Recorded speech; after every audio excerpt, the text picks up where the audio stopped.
Opening চমক সাকিব মাহমুদুল্লাহ, বাদ লিটন সম্যম। শ্রীলঙ্কার বিপক্ষে বিশ্বকাপের প্রথম ম্যাচে বাংলাদেশের শক্তিশালী একাদশ। দর্শক, শ্রীলঙ্কার বিপক্ষে বাংলাদেশ কোন একাদশ ও কয়টার সময় মাঠে নামতে যাচ্ছে বিস্তারিত জানুন এই সম্পূর্ণ ভিডিওতে।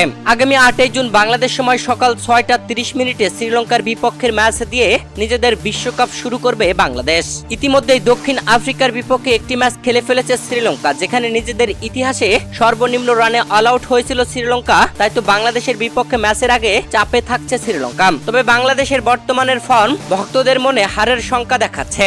বিশেষ করে বাংলাদেশের টপ অর্ডারের ব্যাটারদের পারফরমেন্স একেবারেই বাজে, যে কারণে ধুঁকছে বাংলাদেশ। ইতিমধ্যেই আবার দলের অন্যতম সেরা পেসার ভারতের বিপক্ষের ম্যাচে ইনজুরিতে পড়েছে। জানা গেছে শ্রীলঙ্কার বিপক্ষে ম্যাচে পাওয়া যাবে না শরীফুল ইসলামকে। শ্রীলঙ্কার বিপক্ষে বাংলাদেশের একাদশে থাকবে কারা, এ নিয়ে ভক্তদের মাঝে চলছে নানান আলোচনা।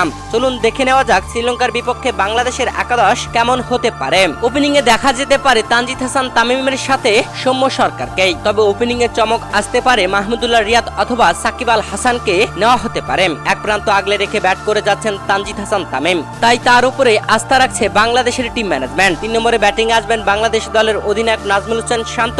4 নম্বরে ব্যাটিং আসবেন তাওহিদ হৃদয়। বর্তমানে যে কয়েকজন ব্যাটার রান পাচ্ছে তাদের মধ্যে অন্যতম হলো তাওহিদ হৃদয়। তাকে নিয়ে বিশেষ পরিকল্পনা আছে টিম ম্যানেজমেন্টের। 5 ব্যাটিং এ আসবেন বাংলাদেশের সুপারস্টার সাকিব আল হাসান। 6 নম্বরে ব্যাটিং এ আসবেন বাংলাদেশের সর্বকালের সেরা ফিনিশার মাহমুদুল্লাহ রিয়াদ। 7 নম্বরে ব্যাটিং এ আসবেন আরেক তরুণ ব্যাটার জাকের আলী অনেক। 8 নম্বরে ব্যাটিং এ দেখা যাবে তরুণ বোলিং অলরাউন্ডার রিশাদ হোসাইনকে। স্পিন বিভাগে সাকিব আল হাসানের সাথে দেখা যাবে রিশাদ হোসাইনকে। পার্ট টাইমার হিসেবে বল করতে পারেন মাহমুদুল্লাহ রিয়াদ। পেস বিভাগ সামলাবেন মোস্তাফিজুর রহমান, তাসকিন আহমেদ ও তানজিম হাসান সাকিব। ইনজুরি থেকে এই ম্যাচ দিয়ে ফেরার কথা আছে তাসকিন আহমেদের। পার্ট টাইম হিসেবে বল করতে দেখা যেতে পারে সৌম্য সরকারকেও।